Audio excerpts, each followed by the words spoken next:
We just want to hear from our organizers what they heard, what they thought, what ideas have really impressed them, and, to a degree, what are they thinking about if they were, if they had a money tree and how they'd move things forward. So we'll start with Scott Perry, because you're first in the seat lineup, and we'll give him his 5 minutes, so thanks. All right. What I love about the way that Tracy organizes things is I asked her before we came up here, I said, how are we going to do this next session? She just, go take a seat and you'll find out. I mean, that's basically, she's like, I'm going to go over it. Thanks. Okay, perfect. Perfect. Yeah, just have a seat. You'll find out. So, so I scribbled down some things throughout the last days that have kind of hit me. So a few things I've learned while I was here. Number one, crabs are really hard to eat. And I don't know, I mean, that's why they invented crab cakes, because they are ridiculous. Oh my goodness. I used every tool in the toolbox, and I swear I got like 2 pieces. I was like, what is this? This is ridiculous. So I learned that. It's been a great meeting. I think we've seen, we've had a lot of talk. And what I hope is when we go to these small groups, breakout sessions, and we come back and we leave, that it's not just talk. Because that is what we so often see at these meetings. We had a lot of pontification and ideas, and then everybody goes back and does what they usually do. And we're stuck at the same place. And then we get back together a few years later and talk about the same crap because we hadn't changed anything in the last 2 years. So we've got to do better than that. A lot of talk about developing a natural history. I've talked to Tracy about developing a natural history and how important that could be. And we saw some tools. We saw some ways to do that from TS and from STX BP1, some really good tools to do that. We're dealing with a slightly different beast here because you got your gene, you got your diagnosis of TSC, you got TSC, right? For this condition, there's a lot that goes on, and then one day you got LGS. And if we start our natural history at today I've got LGS, you missed the boat. Like, we need before you have LGS, so you never get to LGS in the first place. And so that's actually a little harder beast to figure out that I don't have the answer for, but maybe we can think about how we're going to do that. A lot of talk about seizures, counting seizures. Should we not count seizures? Should we count something else?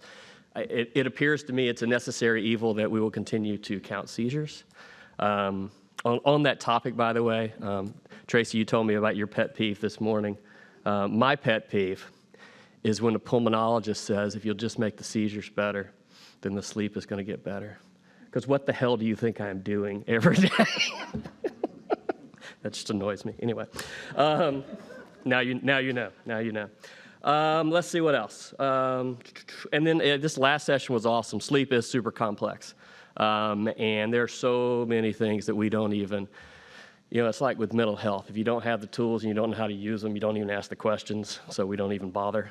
And so I think sessions like that are like super useful so that we can go back and start asking those questions. I think there's a lot of opportunities to improve sleep. So I think we took a lot from that. So Elaine's going to have a lot more profound stuff to say because she's got like 6 pages worth of stuff she wrote down.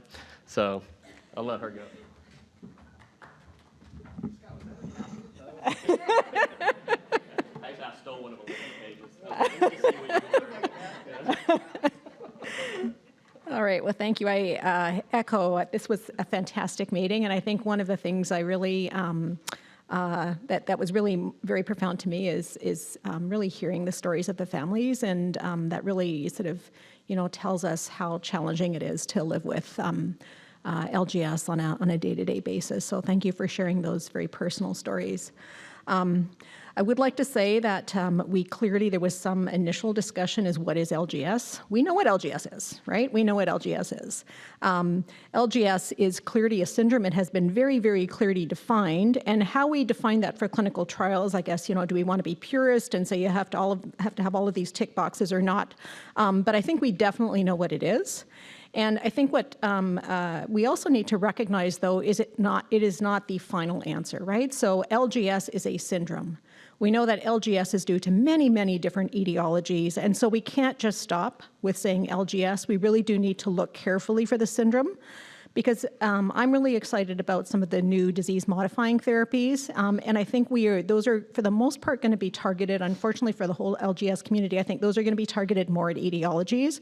And so people that know etiologies, I think, are going to be in a better position for those disease-modifying therapies, and those are going to be super important when we talk about not only improving seizures, but also improving some of the significant non-seizure issues that go along with that. So if we identify these early, we have a disease-modifying therapy, can we actually attenuate a lot of those developmental and behavioral and sleep issues that go along with LGS? And I think that's my hope, and I think that we are going to be seeing significant movement over hopefully the next 10 to 15 years.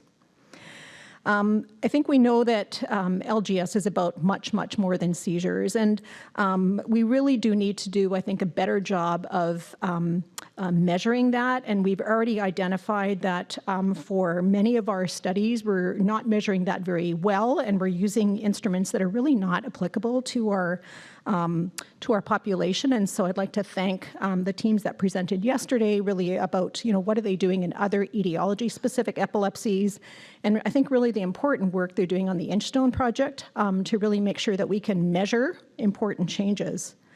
But I think we also heard the very significant issues with regards to behavior and with regards to sleep, and we need to do a better job of asking that question and measuring that and doing research so we know that we can actually improve on those things, because those are so, so impactful in quality of life for families.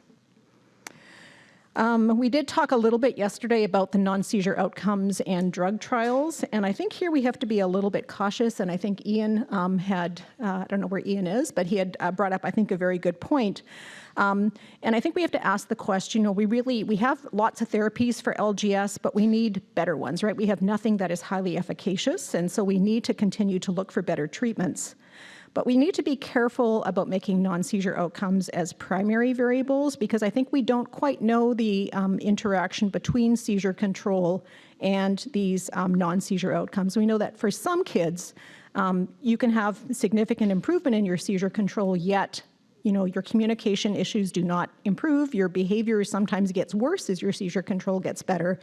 And so we don't want to, we have to measure, obviously, the non-seizure outcomes. We want to know if those treatments are making those worse or potentially better. But I think we don't want to avoid getting approval for a medication just because it didn't approve a non-seizure outcome. We really need to be thinking, we definitely need better seizure control, and we need to be looking at that.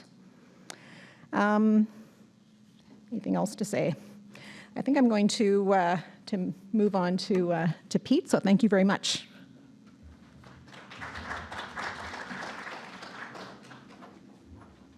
Okie doke. Thank you, Elaine, and thanks, Scott. I wanted to just start and again thank the family presenters and caregiver presenters for providing a really unique perspective. I'm a dad. I have kids. I've never had a child with Lennox-Gastaut syndrome, but I understand what it is to be a parent. And I've been doing this now for 27 years. And 27 years, like Scott said, what do you think we do every day, right? Literally, I listen to the stories every single day. And so after a while, you start to hear some common threads and common themes, and you really learn tremendous respect for, Jennifer, you were commenting yesterday, what you do, what a day looks like. So I've never lived it myself, but I have great respect for what you do. It's really incredible. At the same time, I would say one of the T-shirts that I have for adults with Lennox-Gastaut is Winston Churchill's famous quote, which is never, never, never, never give up. And the truth is, in the adult world, we don't, actually. We keep going. So no disrespect to my pediatric neurology colleagues, they do an amazing job until the age of about 18 to 21. And then it kind of gets quiet, actually. Do you know that there's no actual training program in the United States for adult neurologists to learn how to deal with neurodevelopmental disorders? That actually doesn't exist in the United States.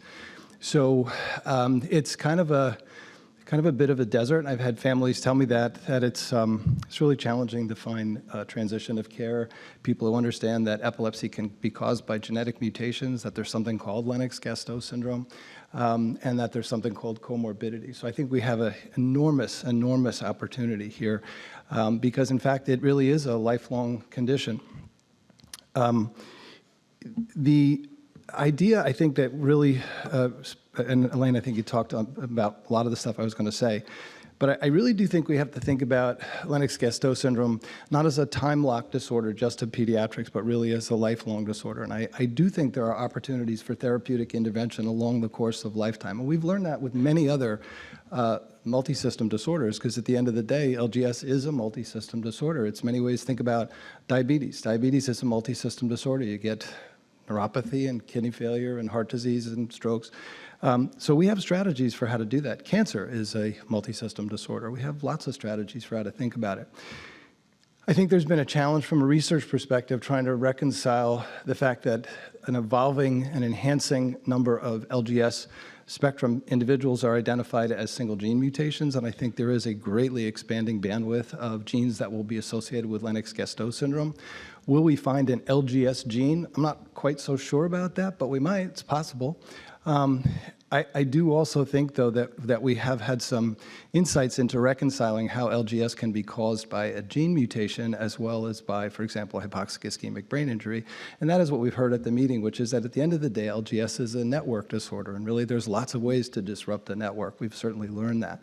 And if we look at autism as a feature, if we looked at intellectual disability as a feature of LGS, those are also network disorders, right? Intellect is a function of the network. Sleep architecture is a function of the network. So I think that's a way for us, instead of trying to reconcile lumping and splitting, we think about Lennox-Gastaut syndrome, I think, as a network disorder. And there are many different ways to disrupt a network. And I think that's a very prudent strategy for research.